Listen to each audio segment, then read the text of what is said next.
কাল যদি আপনার হঠাৎ করে ইনকাম আসা বন্ধ হয়ে যায়, তাহলে আপনি আপনার পরিবারকে কদিন চালাতে পারবেন?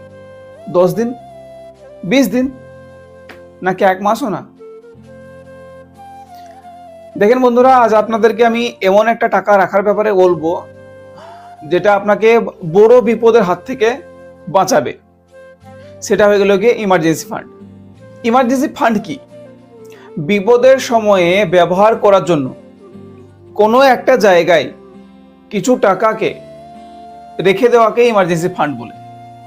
আপনাদেরকে একটা সাধারণ এক্সাম্পল দিই, যাতে আপনারা খুব সহজে বুঝতে পারবেন বা কথাটাকে রিলেট করতে পারবেন। ঠিক আছে, ধরে নেন শফিক দা মাসে মাসে 15,000 টাকা ইনকাম করে, আর যদি সে 1 টাকাও মাসের শেষে সেভিং বা ইমার্জেন্সি ফান্ডে না রাখে, তাহলে হঠাৎ করে যদি কোনো বড় বিপদ ঘরের মধ্যে চলে আসে, বা হয়তো তিনি যদি অসুস্থ হয়ে পড়েন, তাহলে হসপিটাল থেকে যদি 10,000 টাকা বিল আসে, তাহলে সেই বিলটা পেমেন্ট করার জন্য ইয়া তো অন্যজনের কাছে হাত পাততে হবে বা সুদে টাকা উঠাতে হবে।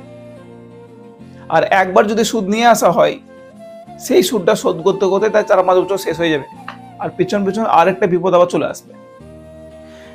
অন্যদিকে রহিম দা 15,000 টাকা কামাই করছে, আর তিনি যদি মাসের শেষে 500 টাকা করে প্রতি মাসে সেভিং করে রাখে ইমার্জেন্সি ফান্ডে, ঠিক আছে, তাহলে হঠাৎ করে যদি তার কোনো বিপদ চলে আসে, তাহলে তার আর কোনো ভয় থাকবে না। কেননা কারণ তার ইমার্জেন্সি ফান্ডে কিছু পয়সা রাখা আছে, সেই পয়সা দিয়ে তিনি তার বিপদ থেকে উদ্ধার হতে পারবেন। এবার সবার মনে আসতে পারে যে কত টাকা রাখা দরকার ইমার্জেন্সি ফান্ডে। দেখেন বন্ধুরা, আমি একদম আসান করে বলছি, আপনার যদি প্রতি মাসের খরচ হয় 10,000 টাকা, তার ঠিক 5 বা 6 গুণা টাকা ইমার্জেন্সি ফান্ডে রাখা দরকার। মানে 10 × 5 হয়ে গেল 50,000 টাকা। ঠিক আছে, তাহলে 50-60,000 টাকা হয়ে গেল আপনার ইমার্জেন্সি ফান্ড। তো ইমার্জেন্সি ফান্ড এমন একটা ফান্ড যে আপনাকে মাথা উঁচু করে বাঁচতে শেখায়।